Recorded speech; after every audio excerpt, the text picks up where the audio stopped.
സങ്കീർത്തനങ്ങൾ 30-5 സന്ധ്യയിങ്കൽ കരച്ചിൽ വന്ന് രാപാർക്കും, ഉഷസ്സിലോ ആനന്ദഘോഷം വരുന്നു എന്ന് എഴുതിയിരിക്കുന്നുവല്ലോ. സങ്കടങ്ങൾ സഹിക്കുവാൻ കഴിയാതെ കണ്ണുനീരോടെ രാപാർക്കുന്ന കർത്താവിൽ പ്രിയ സഹോദരങ്ങളെയും, നിങ്ങളുടെ കണ്ണുനീരിന്റെയും പ്രാർത്ഥനയുടെയും മറുപടിയായി ദൈവം നിങ്ങൾക്ക് ആനന്ദവും ആഘോഷവും നിറഞ്ഞ പ്രഭാതം നൽകിത്തരും. അത് ലഭിച്ച ദാവീദ് ഇതിന്റെ 11-ാം വാക്യത്തിൽ, നീ എന്റെ വിലാപത്തെ എനിക്ക് നൃത്തമാക്കി തീർത്തു, എന്റെ രട്ടു നീ അഴിച്ചു എന്നെ സന്തോഷം ഉടുപ്പിച്ചിരിക്കുന്നു എന്ന് പറഞ്ഞിരിക്കുന്നത് പോലെ, നിങ്ങൾക്കും ഇപ്രകാരം പറയുവാൻ സാധിക്കത്തക്ക വിധം ദൈവം നിങ്ങളുടെ വിലാപത്തെ നിങ്ങൾക്ക് നൃത്തമാക്കി തീർക്കുകയും നിങ്ങളുടെ ദുഃഖത്തിന്റെ രട്ട് അഴിച്ചു മാറ്റി നിങ്ങളെ സന്തോഷം ഉടുപ്പിക്കുകയും ചെയ്യും.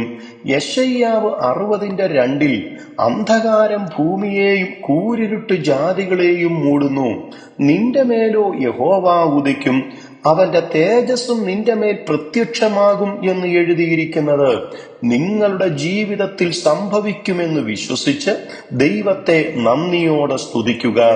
പുറപ്പാട് 14-20 മിസ്രയീമ്യർക്ക് രാത്രി മേഘവും അന്ധകാരവും ആയിരുന്നപ്പോൾ ഇസ്രായേൽ മക്കൾക്ക് യഹോവയായ ദൈവം രാത്രിയെ പ്രകാശമാക്കി കൊടുത്തു എന്ന് രേഖപ്പെടുത്തിയിരിക്കുന്നത് പോലെ, നിങ്ങളുടെയും നിങ്ങളുടെ തലമുറകളുടെയും ഭാവിയെക്കുറിച്ച് ഓർക്കുമ്പോൾ നിങ്ങൾക്ക് സന്തോഷിക്കുവാനോ പ്രതീക്ഷിക്കുവാനോ സാധിക്കുന്ന യാതൊന്നും നിങ്ങൾക്ക് കാണുവാൻ സാധിക്കാതെ വണ്ണം നിങ്ങളുടെ ജീവിതം അന്ധകാരം നിറഞ്ഞതുപോലെ നിങ്ങൾക്ക് തോന്നിയാലും നിങ്ങൾ നിരാശപ്പെടാതെ ദൈവത്തോട് പ്രാർത്ഥിക്കുക.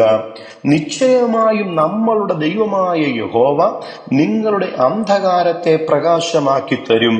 നമ്മളുടെ കർത്താവായ യേശുക്രിസ്തു ഇന്നും ജീവിച്ചിരിക്കുന്ന നല്ല കർത്താവായി നമുക്കുള്ളതിനാലും തന്നിൽ വിശ്വസിക്കുന്നവർ ഇരുളിൽ നടക്കാതെ വെളിച്ചമുള്ളവരായി തീരും എന്നതിനാലും നിങ്ങൾ ധൈര്യമായിരിക്കുക. നിങ്ങൾക്കു വേണ്ടി യഹോവ അത്ഭുതം പ്രവർത്തിക്കും. കർത്താവ് അതിന് കൃപ ചെയ്തു തരുമാറാകട്ടെ. God bless you.